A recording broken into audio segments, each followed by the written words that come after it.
Let me start with the most surprising thing I've learned in over 20 years of working as a relationship psychologist. Most men think they know exactly what women want, and most men are wrong. Not because they're bad partners, not because they don't care, but because nobody ever sat them down and explained it clearly. There's no manual for this. No one taught you, and honestly, most women don't even say it out loud even when they feel it deeply. I'm Dr. Claire Dawson, and I've spent more than 2 decades working with couples right here in Canada. From Vancouver to Halifax, from young newlyweds to people in their 60 seconds and 70 seconds who've been together for 40 years and still feel like strangers in the same bed. I've sat across from thousands of men who genuinely wanted to do better, to be better, but simply didn't know how to reach their partner anymore. Today, I'm going to change that for you. In the next few minutes, I'm going to show you 7 specific places on a woman's body. Places that go far beyond the physical. Places that when touched and respect, unlock something emotional, something deep. And I'm going to tell you right now, most of you will be surprised because none of these 7 places are what you're probably thinking. Here's the thing I want you to understand before we get into it. The female brain doesn't separate physical touch from the emotional meaning. For a woman, especially a woman in her 40 seconds, 50 seconds, or 60 seconds, touch is never just touch. Every time you reach out and make contact, her nervous system is asking a question. Is this safe? Does he see me? Does he care? If the answer is yes, her whole body relaxes. She opens up. She moves toward you. If the answer is no, or even just I'm not sure, she pulls back. Not because she doesn't love you, but because her body is doing what it was designed to do. Protect her emotional self first. I've heard this from women over and over again.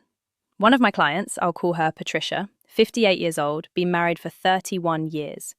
She told me something I'll never forget. She said, "Claire, I don't need him to be perfect.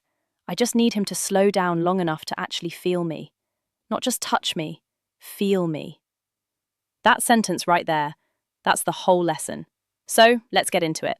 7 places, 7 opportunities to completely change the way your partner responds to you. Let's go. The first place is the back of the neck, right at the base of the hairline where it begins. This spot is one of the most underappreciated areas on a woman's body. Most men walk right past it, but this is where tension lives. This is where stress settles after a long day of carrying the weight of everything. Work, family, worry, all of it. When a woman is stressed or disconnected, that tension pulls right here. Now, here's what I want you to do. Not aggressively, not as a massage that says, "Let me fix you." Just the lightest touch, 2 or 3 fingertips, slow, no pressure, just warmth and presence. When you do this, something chemical happens. Her nervous system begins to downshift. Her breathing slows. The cortisol, that's the stress hormone, starts to ease. And in its place, oxytocin begins to rise. You might have heard oxytocin called the bonding hormone or the trust hormone.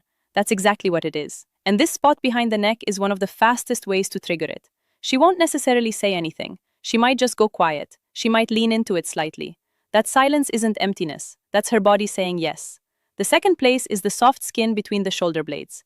Think of this spot as her shield. It's the part of her back she can't easily reach herself. It's the part that carries invisible weight. When a woman is guarded, when she's built walls, consciously or not, this is where those walls live in her body. Now, I'm not talking about a deep tissue massage here. I'm talking about something much simpler and much more powerful. Just placing your hand there, flat, warm, still, no pressure, no agenda. When you do that, you're not just touching her back. You're communicating something that words can't always say. I've got you. I'm here. You don't have to carry this alone. I've seen this one gesture completely shift the energy in a relationship. I worked with a couple in Toronto, both in their early 60 seconds, both retired, both spending all day in the same house and somehow feeling miles apart. The husband, a guy named Robert, started doing this one thing every evening when his wife was standing in the kitchen after dinner. He'd walk up behind her and rest his hand between her shoulder blades. No words, just presence. 3 weeks later, she told me, "I don't know what he's doing differently, but I feel like he's actually here again." That's clear as through the power of this spot. The third place is the hands, specifically the fingers and the palm. Now, I know what you're thinking. Holding hands? That's the big secret? Hear me out. There's a difference between grabbing someone's hand and actually holding it. There's a difference between a quick squeeze and tracing your thumb slowly across her palm. The hands are deeply connected to a woman's emotional world. Her hands are how she gives, how she creates, how she expresses care. When you hold them with genuine attention, she feels understood in a way that goes straight to her heart. Try this. Next time you're sitting together watching TV, having coffee, doesn't matter. Take her hand, but instead of just holding it, use your thumb to slowly trace along her fingers one by one, or draw small, slow circles on her palm. No rush, no destination. 5:35. Research out of McGill University has shown that this type of slow, deliberate touch on the hands activates the same neural pathways as emotional affirmation. In plain terms, holding her hand thoughtfully communicates the same thing as telling her she matters. You don't have to say a word, your hands say it for you. The fourth place is the small hollow just below the jawline, directly behind the ear. This one surprises people every time I mention it. It's not a spot most men ever think about. It's subtle, it's easy to miss, and that's exactly why it's so powerful. This area is extraordinarily sensitive, packed with nerve endings, but it's also a spot that only gets touched when there's real closeness. It requires you to be near her, present, focused on her, not on where things are going. When you're sitting close together and you gently brush your fingertips along this spot, not with pressure, just warmth, you're doing two things at once. You're triggering a physical response that sends a wave of calm through her body, and you're sending an emotional signal. I notice the small things about you. I'm paying attention. Women feel this one differently than almost any other touch. It doesn't feel aggressive or demanding. It feels like being truly seen. And being truly seen, that's one of the deepest needs a woman has in a long-term relationship. One thing I always tell the men I work with, if she doesn't lean into it immediately, don't push. This spot requires trust. If the trust is still being rebuilt, just be patient. Over time, as your presence becomes more consistent, she will. The fifth place is the inner thigh near the knee, far from any intimate area. Now, I want to be really clear about this one because the placement matters enormously. We're talking about the soft skin on the inside of the leg close to the knee, not higher, not rushing anywhere. There. This area carries a lot of emotional weight for women, often without them even being consciously aware of it. A respectful, unhurried touch here communicates something very specific: closeness without pressure, desire without demand. The key is rhythm, slow, even, like you have nowhere to be and nowhere to go, like this moment is complete in itself. I've had women tell me that this kind of touch, when done with patience and respect, felt more intimate than anything else their partner had done in years. Because it said something powerful without saying a word. I want to be close to you. I'm not rushing you. I'm just here. That message in a long-term relationship, especially as we get older, it can feel like water in a desert. The sixth place is the lower back, that hollow between the waist and the hips. The lower back is the physical center of a woman's body. It supports everything. It carries everything. And in most relationships, it goes completely untouched. When you place your hand gently on a woman's lower back, especially when you're standing behind her and your chest meets her back, something remarkable happens neurologically. The brain interprets that position as protection, as stability, as someone saying without words, "I'm behind you." Literally and figuratively, this isn't about control. It's about containment in the best sense, the kind that makes someone feel safe enough to let their guard down. I want you to think about the last time you stood close to your partner from behind and just rested your hand on her lower back. Not going anywhere, just there. If you can't remember the last time you did that, that's worth noticing. Try it this week, not as a technique, as a genuine expression of presence. Stand close, place your hand there, breathe. Let her feel that you're not in a hurry, that you're not trying to get somewhere, that this just being near her is enough for you right now. The seventh place is the most surprising one. And I tell you right now, it's not what most men expect. It's not the chest. It's the lower abdomen, the area around and just below the navel. This is the most emotionally significant area on a woman's body, and it's the one that gets overlooked most often. Men either skip right past it or only ever touch it in a way that signals they're headed somewhere else. Both of those are missed opportunities. The lower abdomen is where a woman holds her deepest sense of self. There's real neuroscience here. This area has a dense concentration of vagal nerve connections, which means it's directly wired to the body's emotional regulation system. When this area is touched with genuine care and slowness, it doesn't just feel physical. It feels like being held at the very core of who she is. I always describe it this way to the couples I work with. Imagine you're holding something irreplaceable, something fragile and precious. You wouldn't grab it, you wouldn't rush. You'd move slowly, with both hands, with complete attention. That's how to touch this place. A warm hand placed gently and with zero urgency on her lower abdomen. This signals something that words rarely accomplish. I trust you with all of me. And I hope you trust me with all of you. When a woman feels that her whole body responds, not because of technique, because of truth. Now let me pull all of this together. 7 places. The back of the neck, the space between the shoulder blades, the hands, the hollow behind the ear, the inner thigh near the knee, the lower back, and the lower abdomen. None of these are secret, none of them are complicated, but I guarantee that most of you are not using them not with the intention and the slowness they deserve. And here's why that matters. As 11:05 we get older, as relationships grow longer, a strange thing tends to happen. We stop reaching out not because we've stopped caring, but because the daily routine takes over. Because we assume our partner knows.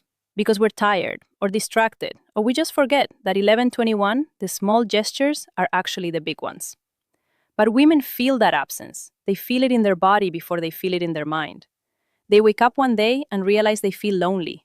Not because their partner isn't there, but because their partner stopped touching them, stopped noticing them, stopped communicating through the language of physical presence.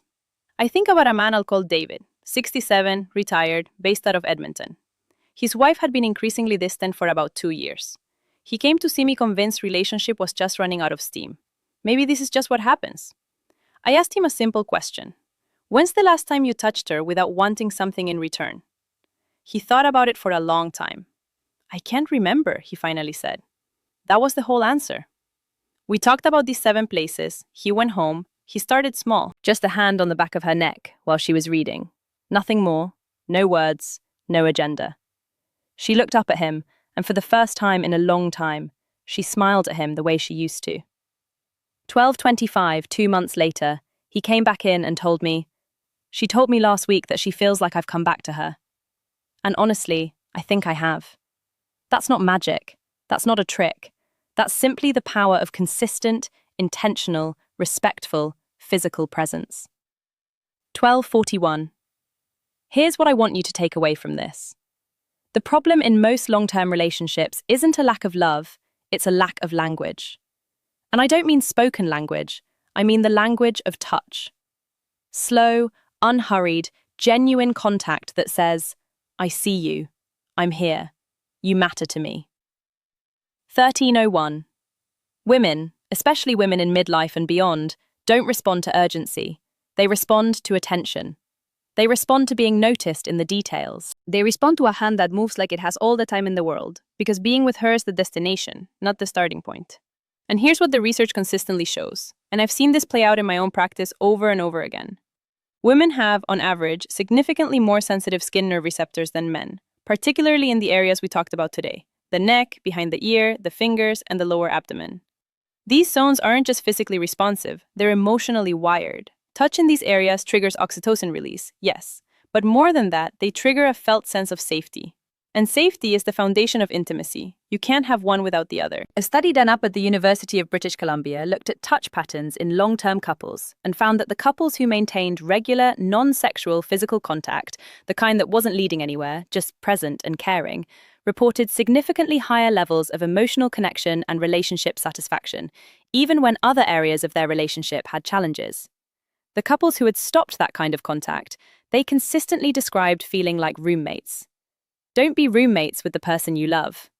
So here's where I want to leave you today. Start small. Tonight, if your partner is nearby, walk up to her and place your hand on the back of her neck. Don't say anything, don't expect anything, just let your hand be warm and still. See what happens. Tomorrow, try the lower back or take her hand and hold it slowly, deliberately, like you mean it. These aren't techniques, they're expressions of care. And the difference between a technique and an expression of care is everything, because she will feel the difference immediately. Women always do. The warmth in your hands is sometimes worth more than 1,000 well-meaning words. The touch that has no agenda, that asks for nothing, that simply says, "I'm here, and you're the reason." That kind of touch has the power to bring someone back to you, to bring you back to each other. It's never too late to start. I've seen couples in their 70 seconds completely transform their relationship with these simple shifts. I've seen women who had emotionally checked out start leaning back in. I've seen men who thought it was too late realize it wasn't even close to too late. You're watching this video. That already tells me something about you. You want to do better. You want to understand. You want your relationship to feel alive again. And it can. It will if you're willing to slow down, show up, and let your hands say what your words sometimes can't. Take care of each other. I mean that. If this resonated with you, please subscribe and hit the notification bell so you don't miss what's coming next. Every week, I 933s add a note, jump to 1547, share real practical insights from over 20 years in relationship psychology. No fluff, no filler, just what actually works. I'm genuinely grateful you are here today. See you in the next one.